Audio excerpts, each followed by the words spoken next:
It's Wednesday, it's 5 p.m. I'm Tom Selway, and this is Iris Live. What a delight it is to be back with you in Iris, in person and online, whether you're watching from home or from the Iris Club at the Co-op Happy Hour, sponsored by Wrexham Lager and Evan Evans Brewery. We have a very exciting half an hour ahead. On the sofa tonight, I've got Iris patron Heather Small. Chair of the International Jury can't make it, unfortunately, but we have got Paul Davis, who we'll be hearing from, plus our programmer, David Llewellyn. We'll have a social media roundup of all the tweets that you've been sending in, and we'll be hearing from some very special guests. But first, in Cardiff, it's been less than 24 hours since we kicked off Iris 2021 in grand style at our opening night gala, and much has happened since then. Here's a recap of Iris so far.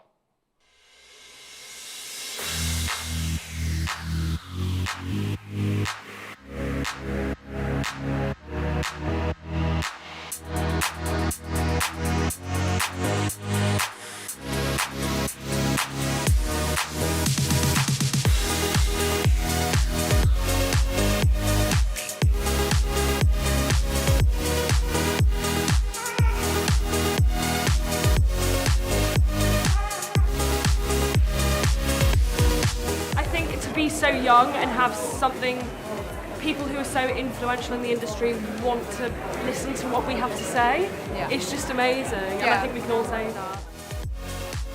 Really excited. I've worked on this concept for about a year and a half now, and yeah, I just want people to experience it and understand it and see if they like it.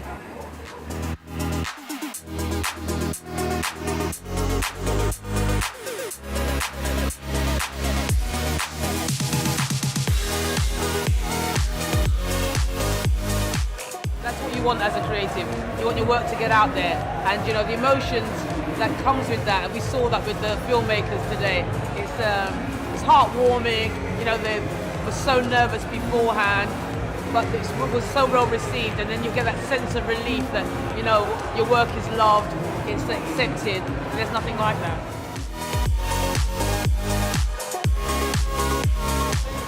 Come and explore, and experience Iris. In its sort of like entirety. I find it one of the most liberating events of the year.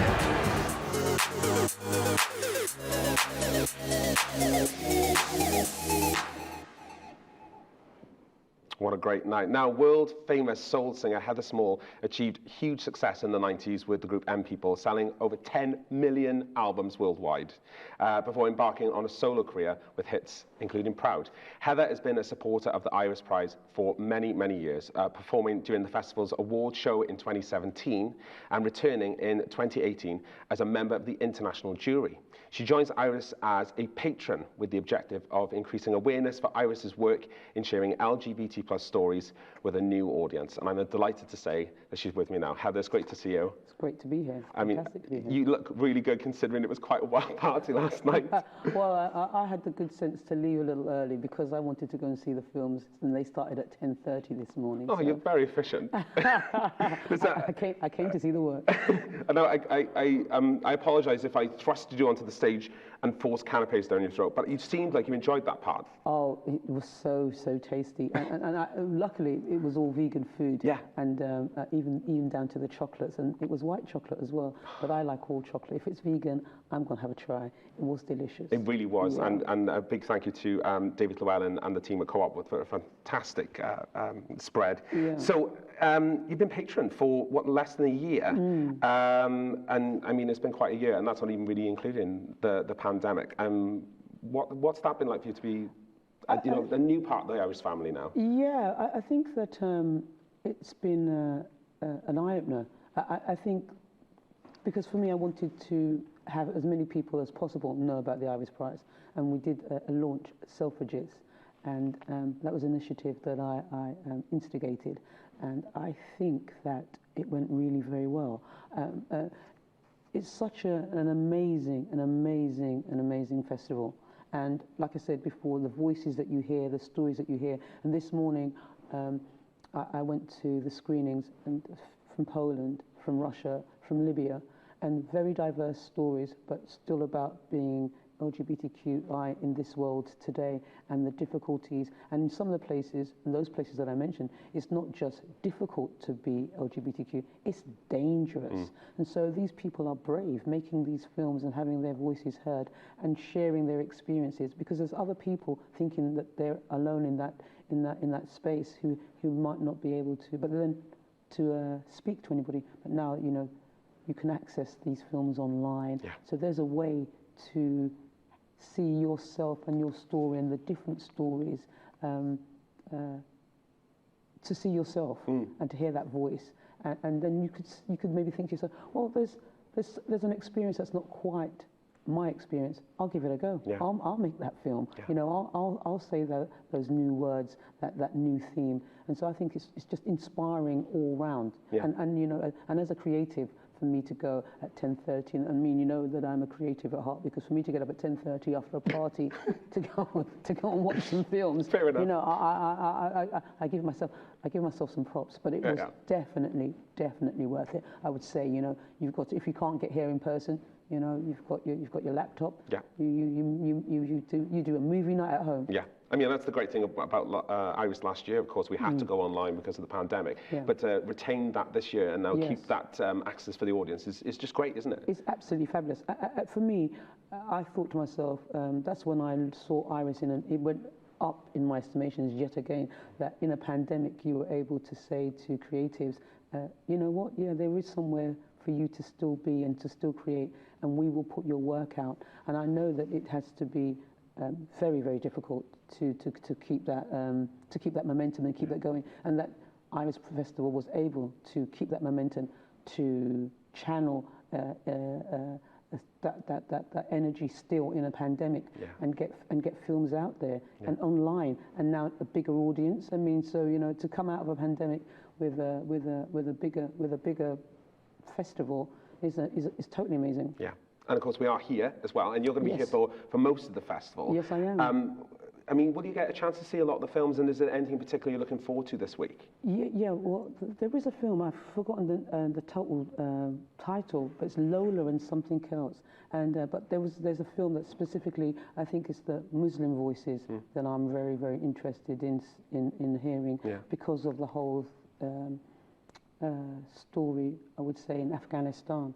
And it's not an easy place to be obviously LGBTQ, but also to get your story out, so that people are making those films. I'm very interested in, because it's an eye-opener for me. Yeah. I like to be educated, and I think those films will be definitely an education. Yeah. Of course, you've been the Irish jury. I mean, that in itself is quite a challenging role. I don't know. What is it like to be on the jury? You know what? It was total fun, because my bestie is the one who works for Co-op, and he's the one who brought me in to the Iris Prize. So we just had a week of total fun. And like I say, you know, I love film, and I love to hear those voices. So the hardest thing is to say the winner, because you think if you get that far, you're a winner. But that somebody has to win the prize, and somebody has to win the money. So that's the most difficult bit. But the rest of it, watching films, getting up and just thinking, well, you know, we've just got to watch films all day. You know, that excites me. That's fun. It's just the narrowing it down to a winner. That's the most challenging. That's the most difficult. Yeah, I don't envy anyone on that jury. I really don't. I mean, we saw a little bit of opening night there, and we saw yourself. You look fantastic, absolutely gorgeous. I mean, what was it like for you being here for the opening night? What was the energy like for those at home that couldn't make it? You know, it's exciting. Yeah. It's exciting. There's a definite fizz. There's an ambiance. You know, some people dressed up and showed out, and some people didn't. And it was just accepting. It was just happy.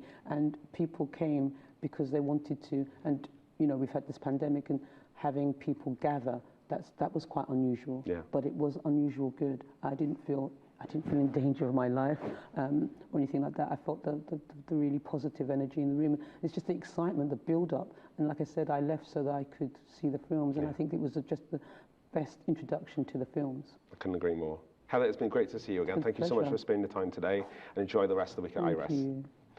Now, we're going over to the Golden Cross to hear from the Iris 21 short film programmer, David Llewellyn.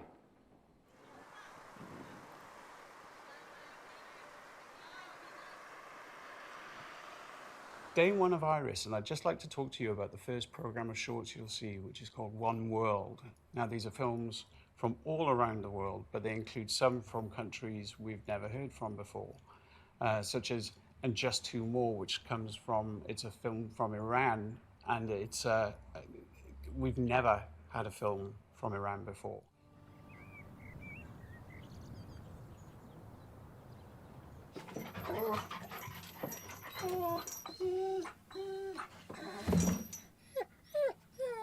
It's the story of a man who lives with his beloved shopfront mannequin. So as I'm sure you can appreciate, filmmakers from places like Iran need to be quite clever and quite subtle, and this is a really heartwarming story that I think you'll enjoy.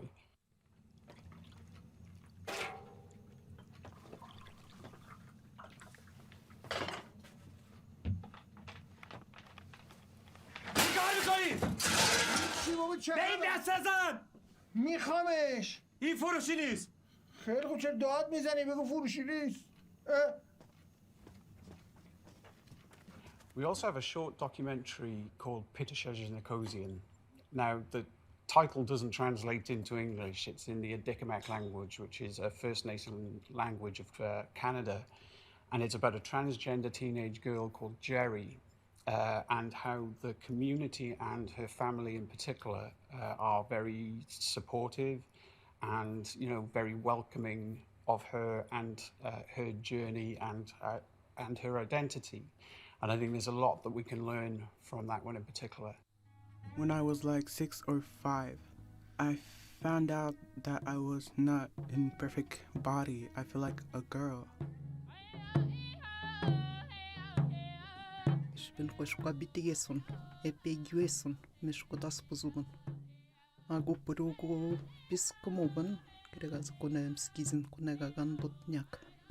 So that's all from me for today.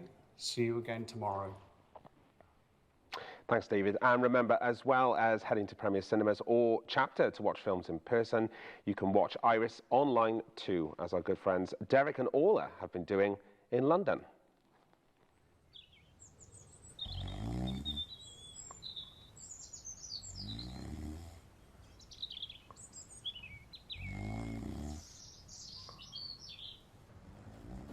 Orla! It's almost time for the Iris Prize Film Festival. I'm not ready, I'm not ready! Ah! I'm ready.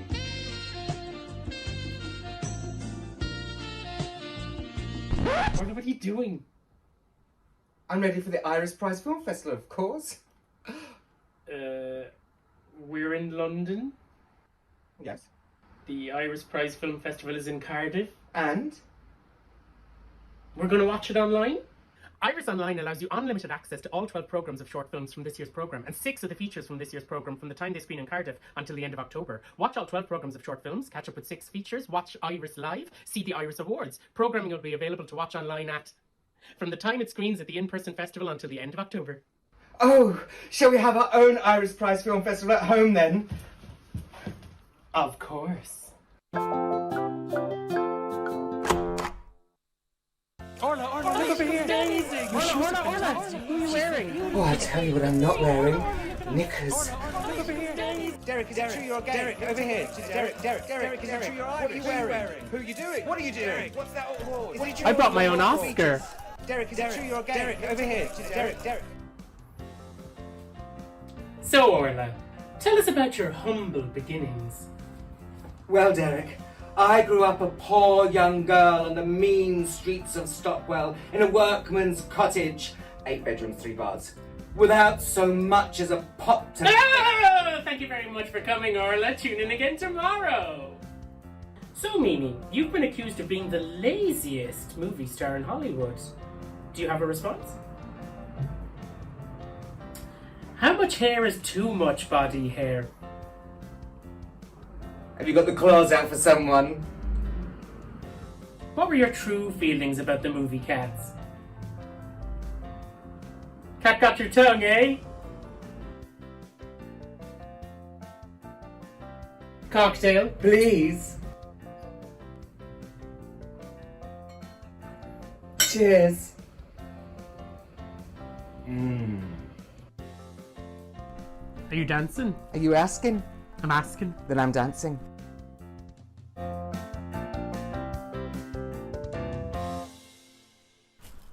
Shall we watch a film? Oh, yeah.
Better tomorrow starts today.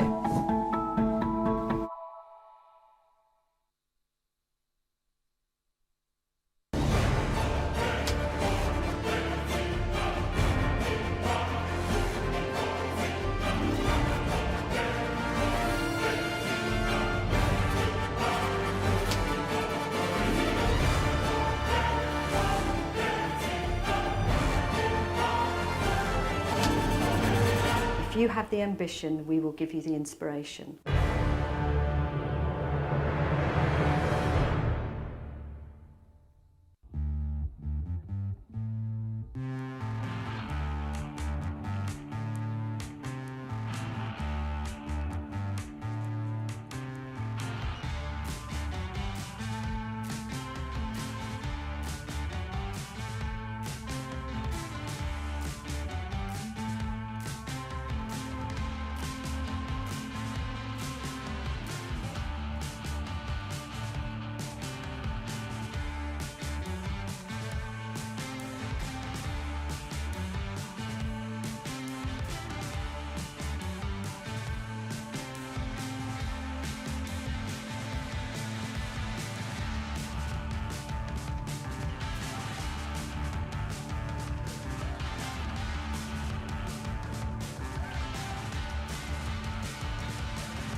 Welcome back to Iris Live, and can you believe after the success of last year's Iris Live Social Corner, they've let us do it again, and Holly's back to do it. Hello, Holly. Hello, Tom. How are you? I'm great, but I'm like, I can't believe they said, oh, we should do that again. Obviously, we were very popular. I think we were a viewer's favourite.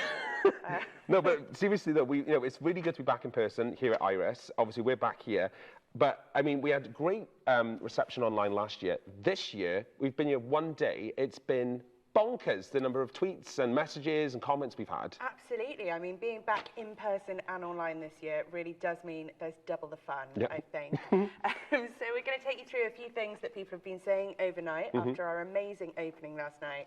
Our first picture is from Piero, who was involved with one of the films last night. It It's in fact of you, Tom, saying hello me?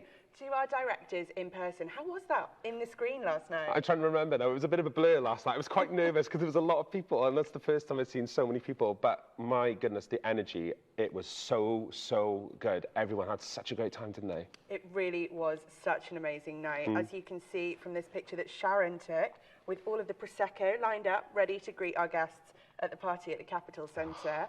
And Emma captured that in full swing there. Are you in that picture? Were you around? Or? No, I was on the dance floor, Of course Tom, you were. all night, Of course you were. to the cha-cha slide.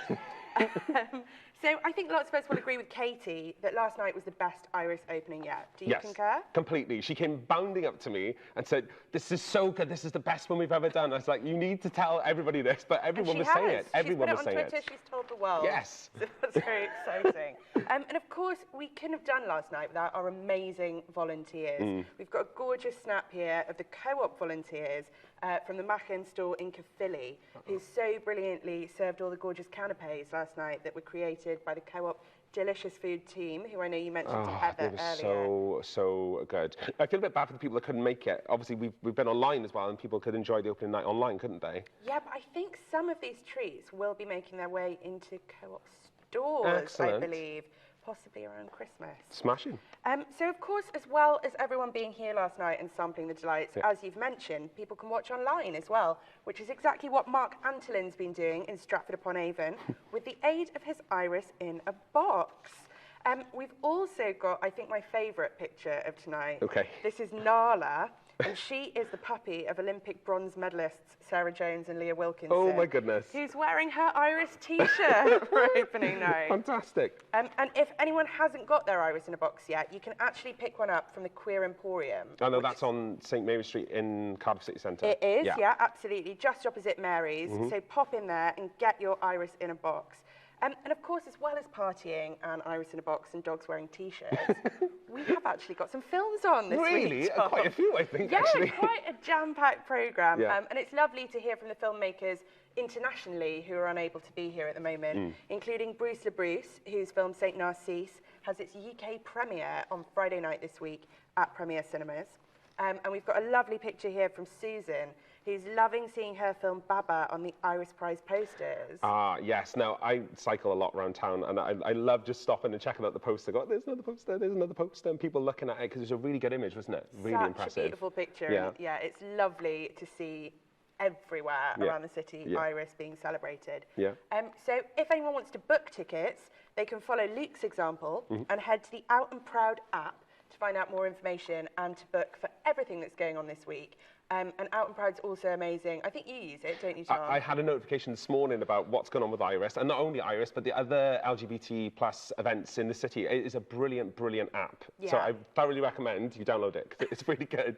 Absolutely. So please keep on tweeting, tagging, sharing everything with us. We look forward to hearing more from you. And if you'd like to get in touch with us, you can find us on Twitter and Instagram at Iris Prize and on Facebook at Iris Prize Festival.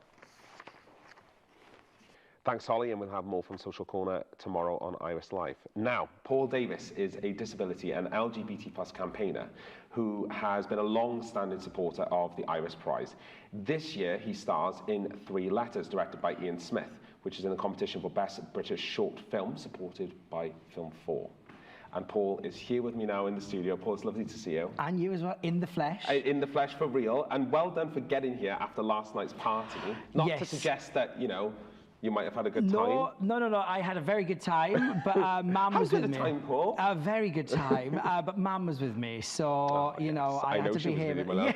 No, she was all over you. I do apologise. You can't tell people this. You can't keep telling the story already. Honestly, it's only been like 12 hours or whatever. She really was. Like, literally, you know, she'd be happy to say, as soon as you came on the screen, big screen, she was, woof. Yeah, and luckily, in Premier Cinemas, they got them really nice reclining chairs as well, so she really fell back. Do you know what I mean? She loved it. She loved every moment, so yeah. Well, she was lovely. She was really nice. Clearly, she had a good time. Clearly, everybody had a good time. What was it like for you? Do you know what? It was, I hate to say it sounds so cliche, but it really was the best. It really was so far. I've been to a few openings, and this one was brilliant. It really was. And I tell you what, it was a great location as well. Oh, yeah. Fantastic location in the capital. Just that use of area, really good. So nice to see everybody in the flesh. You know, it was just brilliant brilliant night. Well, obviously you were there at a premiere as well, and I commented a little bit live. And even I said at the time, I was really kind of taken aback when I saw these 300 people in a room together. It was really quite like, oh, we're back. And it was quite emotional. I mean, can see the emotion in your face. It was though. real. That's the thing. It was genuine. Yeah. Was it quite emotional for you as well to be For around me, with everyone? just being around people again, especially like-minded people and queer people, you know, sort of being at home or sort of, you know, I'm from, you know, an area which is quite conservative in their thought process, so everything's all hidden away in lovely Bognor Regis. Yes, I live in England. Don't strike me down. But Don't talk to me. But I still live. Yeah, I still live. I'm still in the Rhondda with my mum. But yeah, so to be around people, creative people as well, and it was just so wonderful, and it was so nice, and it was like, yes, we're back. Do you know what I mean? And for Iris as well, it was back, which is fabulous. Yeah, I mean, obviously it's been a bit of a weird couple of years. Last year, Iris went completely online. Very successful. Obviously, everyone wants to be at a physical festival, and this year we've done both. So the size of the thing has grown enormously. I mean, what has it been like for you to be this witness of Iris over all these years and see where it is now? Well, for me, when I heard about Iris, I was part of Pink 60 News and things like that, and I hadn't really heard about it. I was quite ignorant, if to be honest with you. And it was only until Colin, who runs Pink 60, he was telling me about Iris, and I was like, what? This happens where in Cardiff? And I was like, oh my gosh. And then when I stumbled upon it, it was amazing. I was literally flabbergasted that I could be so ignorant and this is happening on my doorstep, essentially. And just to see it grow over the years has been amazing. And then last year, and being somebody from the disabled community, however you wish to brand it, becoming more accessible to people is the most important thing. And I think you've given voices and you've given a platform to people so it becomes more accessible. More people can see it across the world. So it's not just here in Cardiff, across the world now. It really is international, do you know what I mean? And you can watch it from wherever you are.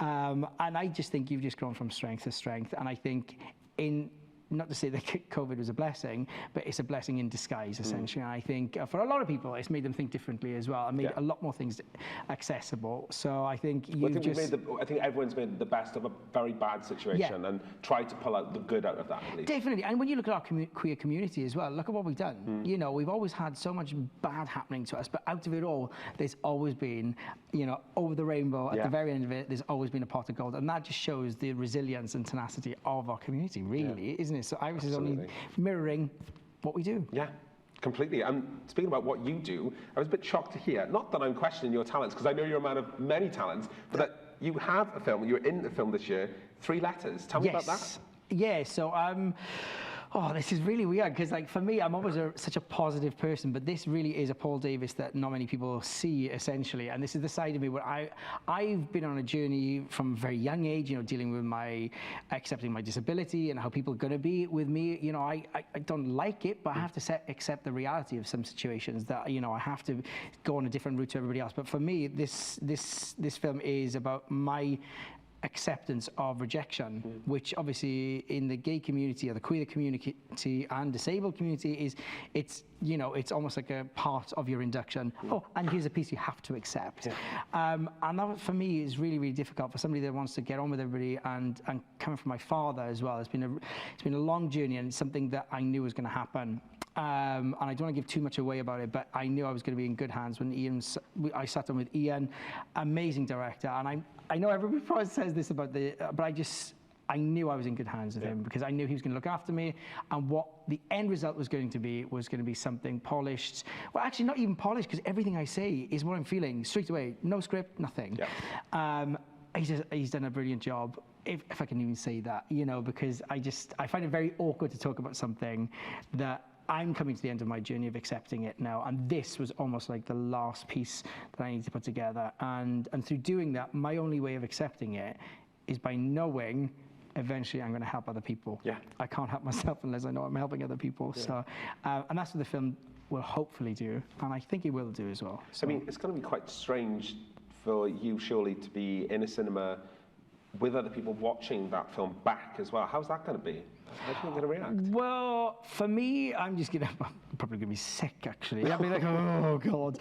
No, to be honest with you, it's a really strange situation, because I'm used to seeing myself now after so many years in a happy context. So seeing myself on screen this is the most vulnerable I've ever been on screen, and I do it, and people might not believe me, but I'm doing it because I know in the long run somebody is going to be helped out of this at the end of it all, because it just shows after COVID and all these things how resilient we can be, and and be strong, and understanding and getting to the end of that journey. And hopefully, for me, it just feels really cringe that I'm going to be there with other people, but at the same time, I just hope they just get what's put in there, basically. I hope they get it, and I hope they don't feel alone. That's the most important thing. I think it'd be quite unique, the fact that you will be there with people, and they can share, they're sharing it with you, you're watching it, and you're on it. In my most vulnerable moment. And so it's a privilege to be able to do that, because some people don't even get to do that, and they're on their own all the time, such as we have been in COVID. But for me to do this, it's a privilege as well. And Ian's given me that privilege, and I'm very thankful for that, and he's done a brilliant job of it. But to be able to be vulnerable on screen, really I'm alone on screen, and tell you how I'm feeling with other people experiencing it and getting their reaction, that's amazing, and a privilege that not many people get to have. No. So I'm getting feedback as well, so it's another thing. So, but yeah, I'm looking forward to it, but at the same time I'm dreading it. It's a bit of a mixed emotion, but yeah. I'm sure it'll be wonderful. And like you say, I'm sure many people will appreciate the fact that you've opened up like that. Yeah. To me, Paul, you've always been this wonderful energy and positivity, and I know that to be a true aspect of your personality. It's not like that's a falsehood. No, but it's not. It is interesting for me to see and show people like everyone has their other side and their secrets, or and they don't want to expose to people, and the fact that you are exposing that will mean a lot to a lot of people. Exactly. So everything I've done throughout my career, whether it's sort of, on stage or on screen or anything like that, it's always about being myself and being authentic. And I think the fact that I can be authentic, even at my most vulnerable, and show people that, you're not on your own. I struggle too. We all struggle, and we can talk about it. If I can talk about it, because I'm not just giving my own voice out there, I'm giving somebody else a voice. And that's what Iris is doing. It's giving voices to all these people, these individuals, these human beings, which have all these struggles, not just sexuality and gender, or it's everything. It's to do with family. That's the hardest thing. And for me, this all came from an idea of, we was discussing, and I was explaining that, we can get all equality, we can get all these bills put in and all these wonderful things, but ultimately the one thing that government can't do is it can't stop your parents from leaving you if you come up being the person that you are. So, and that's the one thing that we all struggle with, is that whether you're coming out as trans or whether you're coming out as non-binary or anything like this, you always worry about other people, and no matter what bills get put in or anything like that, people can still turn their back on you. And that's the hardest thing, and this is showing that the one person that I was always chasing to try and get approval from, unfortunately turned his back, and obviously you'll see that journey of me dealing with that, and actually the outcome of the film as well. So hopefully you'll enjoy it, and enjoy in a sense of knowing that you're not alone. But also, you'll also get to see parts of the valleys as well, which I'm sure you really enjoy. I love my home, do you know what I mean? But it was great just sort of filming pieces, and I watched some pieces, I was like, oh really, you put that bit in? This is really not what the Rhondda Valleys Council want to be shown.